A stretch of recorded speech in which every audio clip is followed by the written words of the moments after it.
tal estáis? Bueno, aquí vengo con un nuevo taller. Como habréis visto en el título, en este vídeo os quiero hablar de los correctores de textos. ¿Por qué? Bueno, pues porque creo que es una figura que a veces resulta un tanto misteriosa y que mucha gente no comprende lo importantes y necesarios que son y cuál es el trabajo que realizan.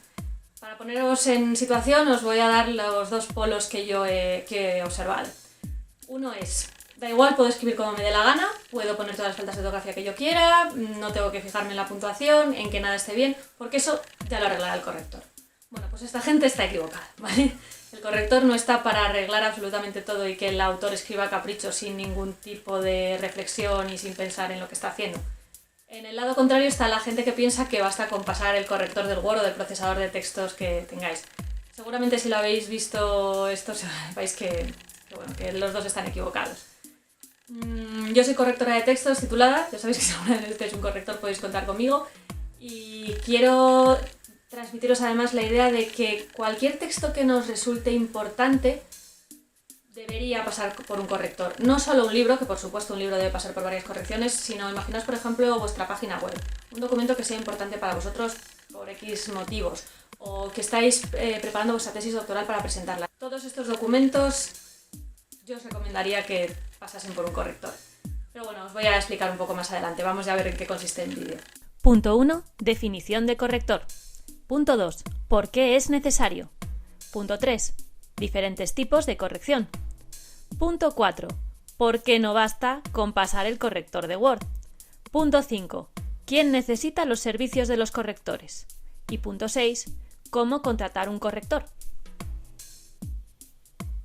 Espero que haya quedado claro el resumen y vamos ya con el taller. Aunque suene redundante, el corrector es aquel profesional que se dedica a realizar trabajos de corrección. ¿Y qué es la corrección? Una corrección de un texto consiste en revisarlo haciendo una lectura especial, que según el tipo de corrección que estemos realizando, llevará a sugerir una serie de cambios que logren que se alcancen unos objetivos. En general, se intentará que el texto quede limpio, unificado y comprensible, sin que esto haga que se diluya el trabajo del autor, ni la imagen de la editorial que hubiera detrás, si este fuera el caso. Imagino que a todos los que estáis viendo este vídeo os ha pasado alguna vez que os han sangrado los ojos, digamos, con algunos textos. Evidentemente, si el corrector se encuentra con esto, lo corregirá, pero no es lo único importante ni es su única labor. Normalmente, los textos se conciben con un objetivo. Las correcciones ayudan a cumplir objetivos como los siguientes. Crear un mensaje claro, limpio y unificado. Que el mensaje final sea el más adecuado para el público al que se dirige. Evitar erratas innecesarias, que dan una sensación de descuido y de poca dedicación. Imaginemos una página web que ofrece servicios de consultoría. ¿Qué pasaría si encontrásemos en ella faltas de ortografía, un uso arbitrario de las comillas o palabras demasiado complicadas para el cliente que busca contratar esos servicios? Pues que la persona que llegue a esa página buscando un consultor pensará que la gente que hay detrás de esta web es descuidada, poco concienzuda y que no es capaz de generarles confianza, pues ni siquiera son capaces de explicar su trabajo de manera sencilla para que ellos comprendan qué es lo que ofrecen. En resumen, una página web con estas características nos haría perder un cliente y crearnos una mala reputación. Otro ejemplo.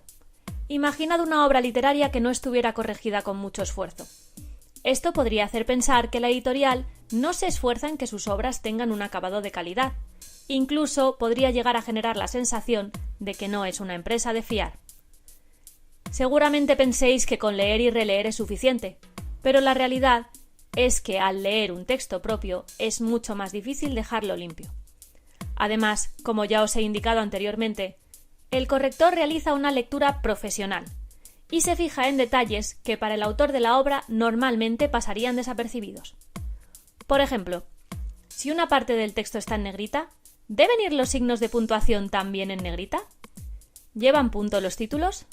Si una frase está escrita en comillas, ¿el punto final de la oración va dentro o fuera de ellas? Estos son algunos de los detalles en los que hay que fijarse en algunas correcciones, pero dependiendo del tipo de corrección, puede haber otras muy diferentes. Un texto pasa por diferentes correcciones a lo largo de un proceso de edición. Lo ideal es que cada corrección se haga por separado, hay alguna excepción, pero normalmente es así, y también que se haga en el momento preciso en el que va a resultar más útil que se haga esta corrección.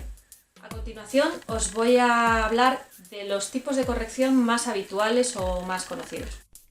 Los tipos de corrección que vamos a ver son los siguientes: ortotipográfica y gramatical, de maquetación, de estilo, de contenido y de traducción. A continuación os voy a explicar de forma resumida en qué consiste cada una de ellas. Empezamos por la corrección ortotipográfica y gramatical. Esta es la corrección más básica y que siempre debería hacerse. De forma muy sintética, podríamos resumir las tareas de esta corrección en 3. Limpiar de erratas y errores de teclado, como por ejemplo dobles espacios. Normalizar, es decir, quitar faltas ortográficas, errores gramaticales y también prestar atención a las normas indicadas por el cliente. Evidentemente no podemos dejar burro escrito con V, pero también es necesario prestar atención a problemas gramaticales que muchas veces son poco conocidos por el lector habitual, como usar de forma incorrecta los gerundios y los infinitivos, por poner un ejemplo. Además, debemos tener en cuenta lo que nos haya solicitado el cliente. Un ejemplo bastante sencillo sería el de las palabras de doble grafía, como quizá y quizás. En estos casos, es posible que el cliente ya tenga decidido cuál de las dos formas prefiere, y debemos asegurarnos de que siempre aparezca de la misma manera. Es decir, en un solo texto no podrán aparecer quizá y quizás. Habrá que elegir si poner quizá o si poner quizás. La tercera función es unificar el texto. Es decir, asegurarnos de tomar decisiones para aquellos casos en los que no tenemos una referencia en un manual o con nuestro propio cliente. Imaginemos que en un libro de texto, cada vez que aparezca por primera vez un nuevo concepto importante, esta palabra apareciera en negrita. Por tanto, deberíamos asegurarnos de que siempre que suceda esto, es decir, que aparezca un término importante por primera vez, se utilice el recurso de la negrita para resaltarlo. Es importante indicar que en este tipo de trabajos, el corrector debe limitarse a realizar estas funciones. Si, por ejemplo, encuentra una palabra que se repite muy seguido o una palabra que le parece poco precisa, no puede corregirla, pues no es su labor entrar a tocar el estilo. Vamos ya con la corrección de maquetación. Este tipo de corrección se realiza claramente en los textos maquetados, como libros o revistas. Es importante arreglar el texto para que el aspecto sea limpio y estético, no solo pensando en las erratas, sino en los saltos de párrafo, la coherencia de los pies de fotos, o que no se corten palabras de una forma en la que pueda haber una línea que aparentemente comience con una palabra malsonante, como podría suceder al cortar palabras como artículo o disputa. Dependiendo del tipo de proyecto, esta corrección podría hacerse de forma más o menos conjunta con la corrección ortotipográfica y gramatical. Vamos ahora con la corrección de estilo. La corrección de estilo busca que el texto sobre el que se trabaja comunique su mensaje con efectividad. Para esto deberá tener en cuenta la comprensibilidad del texto, el objetivo de la comunicación y también el destinatario para el que está pensado. Es importante indicar que aunque se denomine así, no es exactamente el estilo lo que se corrige. Se trata más bien de una revisión lingüística. Se trabaja en la coherencia, la cohesión y la adecuación del texto. Por otra parte, dependiendo del texto, los objetivos y el destinatario, estas correcciones de estilo pueden tener diferentes niveles de intervención, es decir, cuánto se va a meter el corrector a modificar el texto. Una corrección superficial se ocuparía de la gramática, las muletillas, las repeticiones, los errores de comprensión, etc. Básicamente dejaría el texto limpio y comprensible. Una corrección de nivel medio, además de todo esto, incluiría sugerencias para mejorarlo. Por ejemplo, la sustitución de palabras de significado muy amplio por otras más precisas, o corregir también la pobreza léxica. Una corrección de nivel profundo, además de todo esto, enriquecería el texto y lo adaptaría por completo a las necesidades de estilo, destinatario y objetivos del cliente. Vamos ahora con la corrección de contenido. Esta debe realizarla una persona experta en el campo que se trata en el texto. Imagina, por ejemplo, que has escrito una novela histórica. Si quieres asegurarte de que los hechos y la ambientación en los que narras no contradicen la historia real, tendrás que buscar a una persona experta en este periodo y en los hechos que se narran para que lea todo el texto y te diga si hay alguna incongruencia. Otro ejemplo sería un libro de texto de biología, donde es necesario asegurarse de que la información se presenta de acuerdo al conocimiento existente sobre la materia. Y por último vamos a ver la corrección de traducción. Estas son correcciones que se hacen sobre textos traducidos de otros idiomas. Esto puede referirse a hacer una corrección de estilo de un texto traducido o también a un trabajo de revisión de la traducción con el fin de asegurarnos de que esta traducción es fiel al texto original. Como veis, todo esto es mucho más que el corrector de Word.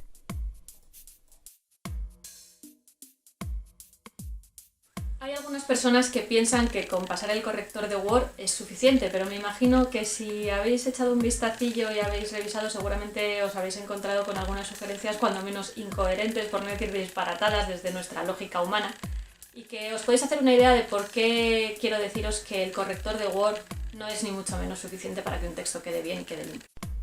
El corrector de Word no solo no soluciona todos los errores, sino que puede corregir cosas que no están mal y crear auténticos desastres. Puede servirte como un primer repaso a tu texto siempre que lo utilices con mucho cuidado y vayas viendo una por una las sugerencias que te hace. Pero nunca debes decirle que sí a todo, ni tampoco confiar en que una vez pasado el texto ya está bien. Un ejemplo: si estás escribiendo un texto en el que hay una conversación y uno de los personajes es demasiado insistente, cuando el otro empieza a estar cansado puede decirle, para pedirle que pare, que lo dejes. Posiblemente si tienes configurado el corrector tal cual instalaste Word, al haberlo puesto entre exclamaciones, te lo habrá corregido automáticamente y te aparecerá esto: que lo dejes. Es un ejemplo muy sencillo, pero ha habido obras enteras que se han ido al traste por usar este recurso de forma inadecuada. Word no es una persona, y por tanto no llega a todos los razonamientos que puede aplicar un corrector humano y profesional.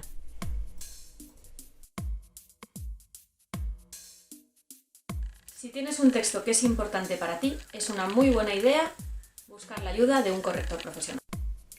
Editoriales, periódicos, revistas son algunos de los que de forma clásica cuentan con servicios de correctores. Sin embargo, prácticamente cualquier persona o entidad que trabaje con textos que sean importantes debería considerar contar con un corrector.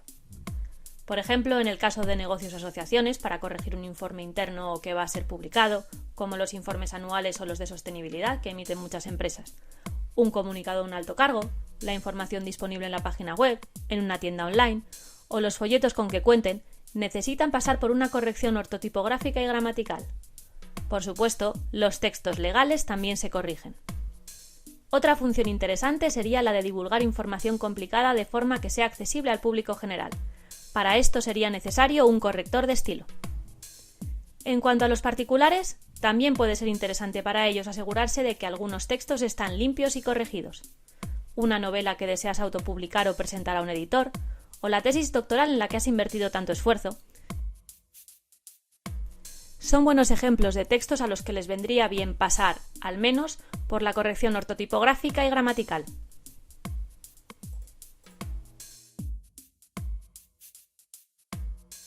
A la hora de contratar a un corrector profesional, asegúrate de que ha estudiado y ha recibido formación en una escuela de prestigio. Hay varias, ¿vale? Yo os voy a recomendar en la que yo estudié cursos de corrección, que es Calamo y Crani, que es una escuela bastante prestigiosa. Os dejaré aquí el enlace y también en los comentarios del vídeo. También es habitual que en el primer contacto con el cliente se haga una prueba al corrector precisamente para ver que sabe realizar su trabajo y también para que el cliente sepa un poco qué es lo que va a necesitar. Normalmente, los correctores trabajan como autónomos, por lo que puedes contratar un servicio puntual de corrección y pedir que te emitan una factura. ¿Cuánto te pueden cobrar? En España, por ejemplo, lo habitual es que en una corrección ortotipográfica y gramatical, por cada 1000 caracteres que tenga tu texto, te cobren, como muy poco, 60 céntimos de euro. Puedes hacer el cálculo de lo que te podría costar corregir tu texto multiplicando por la cifra indicada los caracteres con espacio que tiene tu texto y dividiéndolos entre 1000. Si se tratase de un proyecto inmenso o de mucha regularidad, tal vez se podría negociar otro precio. Pero si te están cobrando mucho menos que esto, es posible que no estén haciendo una corrección concienzuda o que la persona no esté percibiendo una cantidad justa por su trabajo. Puedes contactar directamente con correctores freelance, como es mi caso, o también puedes buscar en asociaciones de correctores. También existen correctores en nómina de editoriales o de otras entidades. Por ejemplo, hay correctores que se dedican en exclusiva a corregir documentos emitidos por la Administración, como leyes o boletines oficiales. Pues eso es todo por hoy. Espero que este vídeo os haya resultado útil. Creo que era muy importante hablar de esta figura y explicar por qué es tan importante. Espero que ahora lo entendáis un poquito mejor. Así que, bueno, ya sabéis, yo soy correctora, tenéis mi dirección de contacto al final del vídeo, en los comentarios, etcétera, podéis hablar conmigo. Cualquier duda que tengáis a este respecto también me podéis preguntar. Y bueno, nada más, espero que este vídeo os haya resultado útil. Os vuelvo a recomendar que siempre que podáis busquéis la ayuda de los correctores profesionales. Y nada más, espero veros en un próximo vídeo. Hasta luego.